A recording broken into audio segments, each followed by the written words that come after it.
Week 15 of the NFL season had it all. Blowouts, close games, overtimes, playoff clinches, playoff eliminations, and with only one game left to go, yes, I am going to do this before Monday Night Football, it is time to run them all through the Marv on Air grading scale. Let's take a look at the grading scale. First up, was that the same team? But in a good way. Wow. Exceeded my expectations. Really just played football. They didn't meet my expectations. Was that the same team? In a bad way. And our expectations were low, but okay, here we go. Let's get it started with Thursday Night Football. Chargers at the Raiders. Raiders following up a complete shutout against the Vikings, and they completely flipped the script in just 4 days. For the Chargers here, our expectations were low, but damn. I will say, however, as low as they are on this scale, it ended up resulting in Brandon Staley getting fired. So I feel like most Chargers fans are finding solace in that, but I mean, yikes. Team looks rough right now, guys. As for the Raiders, they're going in this, was that even the same team? What happened? What happened in 4 days to go from putting up 0 to 63 points? If they average that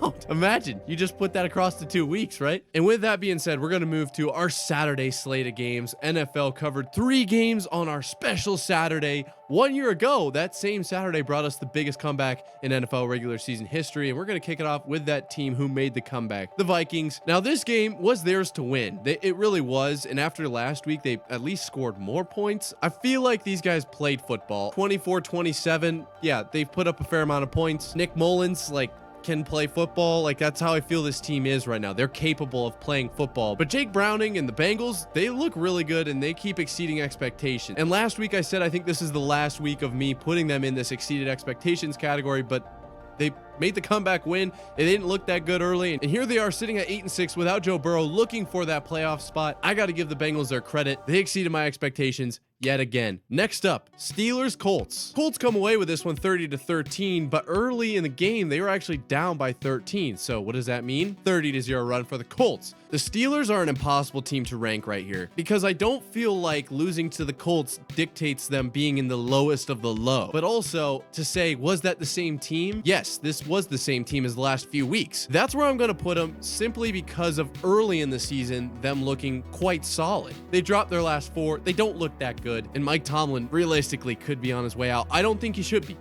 Okay, we're going to clear that up. I don't think Mike Tomlin, based on 1 season, should be on his way out, but it's a very real possibility. As for the Colts, however, these guys just keep exceeding expectations. Shout out Shane Steichen because, wow, he has turned this team into a real playoff possibility level team with Gardner Minshew and not even their 4 overall pick, Anthony Richardson. So keep an eye out for the Colts because now with how the Jags game played out, the AFC South is kind of wide open and they might not even need to get the 7th seed. And our final Saturday game was Broncos at the Lions. I really wanted the Broncos to win this just because I thought it'd be really cool for them to make the playoffs. They got their doors blown in, 17-42. Yeah, Denver did not look real good in this one. I'm going to put these guys into the didn't meet expectations simply because the Lions are a relatively good team when they want. I just thought the Broncos were going to maybe be able to get that game. As for the Lions, they're going in the, was this the same team? Good.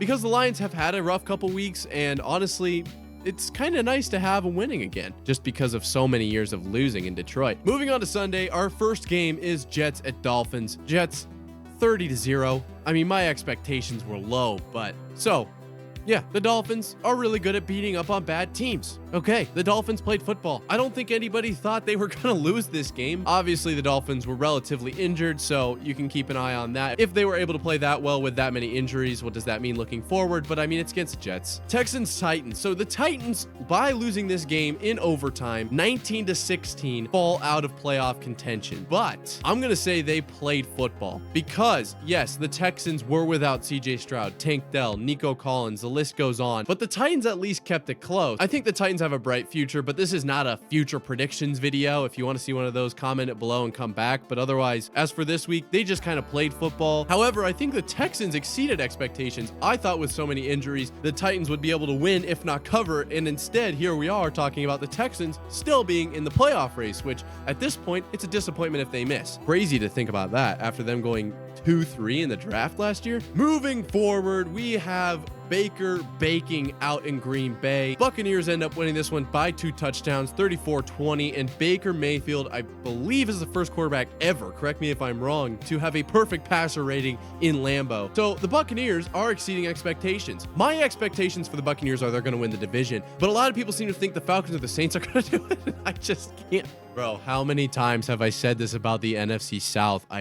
But in my opinion, the Buccaneers are the best team in that division. But yeah, per NFC South standards especially, I do believe the Buccaneers exceeded expectations. I am not going to say that the Packers played football, but that they did not meet expectations. Jordan Love looks solid, but overall, the team has fallen to 6-8, and playoffs are looking a lot less likely. Overall, a game they probably should have won. Next up, we've got Giants, Saints. Saints somehow ended up winning this one 24-6, and this is where I think the people are correct in saying the Saints have a possibility.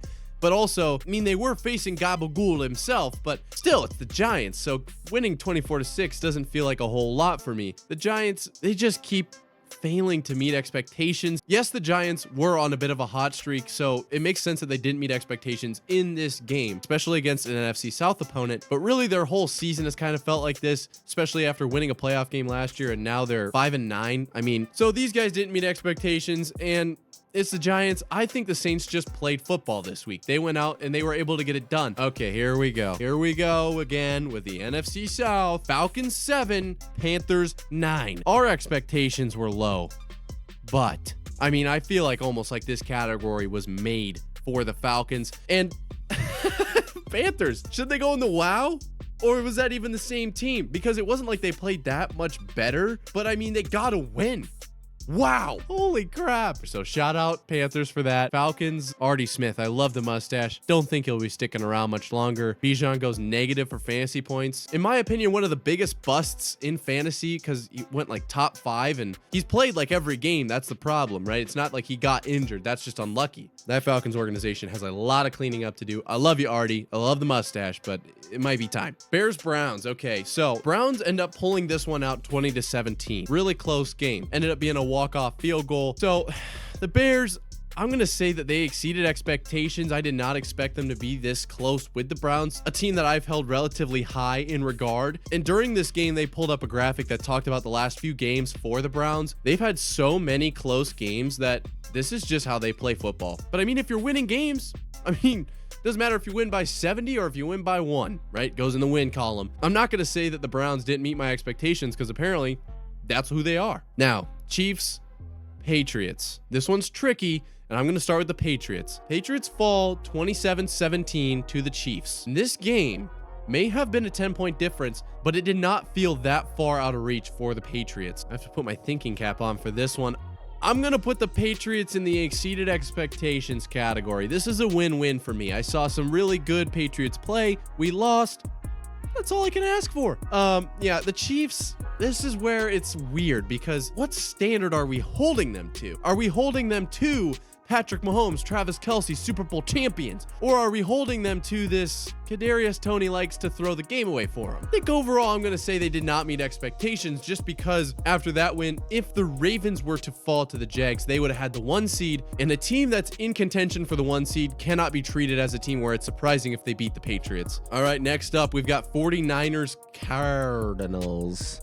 Wow. 49ers come away with this one 45-29. They were on full display, full star power. Everyone looked great. And it sucks that we have to put them in the played football category, but that's the expectation that they're at right now. They look unbelievable. They look so good at football that I don't know if there's another team in that roundhouse of like, you know, Spider-Man meme kind of thing going on. It's just the 49ers standing there. Per their actual play, they deserve to be in the wow because they have that wow factor. They're awesome. Really, all they did was they went out and played football. They took care of business. Cardinals, I will say, putting up 29 on the 49ers is a pretty valid number. I'm going to say they exceeded expectations, but this does not mean that they are a good team. They're still 3-11. They still have the 3 pick. Please win some games. Give us a buffer. This is tough. Didn't actually watch this game. Yeah, I'm moving them down to the played football category. A lot of garbage time points, it feels like. All right, next up, we got Commanders Rams. Commanders lose this one 20-28. So for the Commanders here, sitting at 4-10, here's where I'm going to go with this, because looking at the last few weeks for the Commanders, they've been kind of getting beat on. They went out and played football. And I'm only saying that because the Rams exceeded my expectations. Looking at their last 5 games, they're 4-5, and in their wins, they're putting up like 30 points a game. These guys might be a contender somehow, which feels so weird to say. So because they exceeded expectations, Washington went out, put up 20. I mean, they played football more than some teams can say. Speaking of, Cowboys 31-10 loss to the Bills. Was that the same team, or did y'all hire a bunch of stunt doubles? That was ugly. Bills had control of that the entire game. And for the Bills, wow. Yeah. That was sick. Awesome. Overall, really not like the most surprising thing in the world. We saw the Cowboys lose to the Cardinals early. I've had questions about the Cowboys in the past, and recently I thought, oh, okay, maybe they figured it out. They've got this juggernaut kind of thing going, and then they slip up that bad to the Bills. Not that the Bills are like a crap team. They're not. But I feel like the Cowboys should have been at least able to keep that close. And our last game, as the Eagles-Seahawks will square off in just a few hours, is Ravens-Jaguars. Ravens win it 23-7. Jags did not meet my expectations. They slip up. The AFC South is a little bit more open now. And the Ravens, wow. I had question marks in certain aspects of their game, and it to me looked like the Ravens are able to do what it takes almost. That game started off kind of ugly. They were able to get things figured out and run away with it. If you agreed with one thing I said in this video, you should subscribe. We're trying to get to 1,000. That'd be really cool of you. Otherwise, I appreciate every single one of you guys for watching this video. Like, comment, share, all that jazz. Enjoy Monday Night Football, and I will see you guys tomorrow.